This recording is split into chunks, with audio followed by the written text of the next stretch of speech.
Okay, guys, solving multi-step equations. I know you're excited. Okay, before we get started, really quick, a couple of videos I'm going to have linked right over here.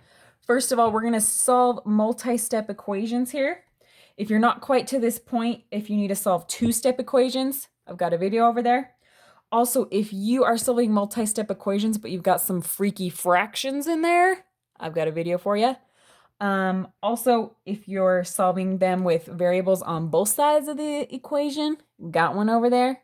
Apparently, I don't have time for anything in my life besides making these videos. Just kidding. Okay, and last one I have linked over there is, I'm going to go pretty in-depth in this video. If you don't need this in-depth, I've got a video in there where I do things a little quicker, and I cover all four of those topics that I just listed. Okay, ready to get started? Excited? Okay. Here we go. All right, multi-step equations are very similar to two-step equations, which you've probably already been doing if you're here. What is different here is I've got, oh, look at this. I've got two m's over here. I've got just multiple things going on. So before I can solve for this variable, the letter, I have to do some things first to simplify it over here, okay? All I'm doing is combining like terms, okay? Like terms are things that I can add and subtract together, okay? So have you ever seen, for example, like 6x plus 8 and wondered, why isn't that 14x? It is not, because 6x is literally 6 x's being added together, right? And 8 is 8. I just wrote it out as 8 ones here just for a party, okay? Now, when you see it that way, you can see that that's not 14 x's, right? That means those are not like terms, okay? But if I have something like 7m and negative 2m, those are like terms. That's like I have 7 m's and then I take 2 m's away. So how many m's am I left with? 5 m's, right? Now, what else is like terms is 3 and 1, okay? 3 plus 1 is 4. So we've got 5m plus 4 equals 24. Now, this is just like a two-step equation, okay? So you've probably been doing this. I'm going to subtract 4 from both sides, okay? So I've got 5m. Those went away, equals 24 minus 4 gives me 20. Yes. Now these are being multiplied, so I need to do the opposite of that. So I'm going to divide by 5 on both sides. That goes to 1m, or just m, equals 20 divided by 5 is 4. All right, we can always check ourselves and plug this. We can either plug it into this one or this one and make sure we're right, okay? I'm not going to take the time to do that right now, but that's always a good habit to get into, especially on tests. I would go through and do all the problems, and then if I had time left over, I'd go back and plug them back in. Just a good habit to get into. Okay, let's go ahead and do this one. What are my like terms here? I've got 8a and negative 6a. Those are like terms. So if I have 8 A's and I take away 6 A's, I'm left with 2 A's, right?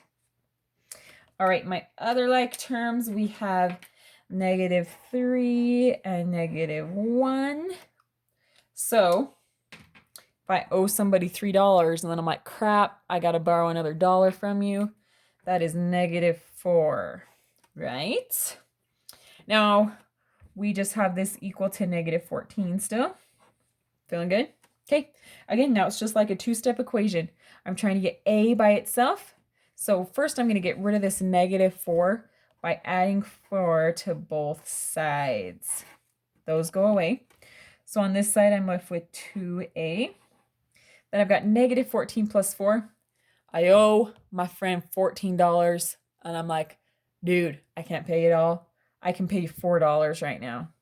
So if I pay him $4, I still owe my friend $10, right? So negative 10. Okay, so we've got negative 10 equals 2a. These are being multiplied. So to get this a all by itself, I need to divide by 2. If I do it on this side, I must do it on this side. Okay. Those go away. So I've got negative 10 divided by 2. Negative divided by positive always gives me a negative. 10 divided by 2 is 5. All right. Negative 5 equals a. Plug it back in if you are wanting to check yourself. Okay. All right. Last one. You feeling so confident? Like you could do these in your sleep? All right. Like terms. I've got 2t and t. If you just have a variable all by itself, it's just like it's 1. Just like over here, this is really 1m, but for some reasons, a lot of times we just don't write 1s, so we just leave it as m. So this is 1t. So I've got 2 t's. I add another t, so I have 3t. Okay. My other like terms are negative 7 and 12. So that's like 12 minus 7, which is 5, right? All right, and that all equals 32. All right, this isn't so scary, right? I need to get this t alone, so I'm going to get rid of that 5 by subtracting 5. So on this side, I'm left with 3t equals 32 minus 5 gives me 20. Did you guys just see me use my fingers? Don't judge. If your teacher says you can't use your fingers, say, yes, I can. Very respectfully, though. Okay. 3t equals 27. These are being multiplied, so we're going to divide by 3. T equals 27 divided by 3 is 9. Okay. Feeling good? All right, get your math homework done so you can maybe watch a show before bed and then go to bed and have dreams of math that aren't nightmares.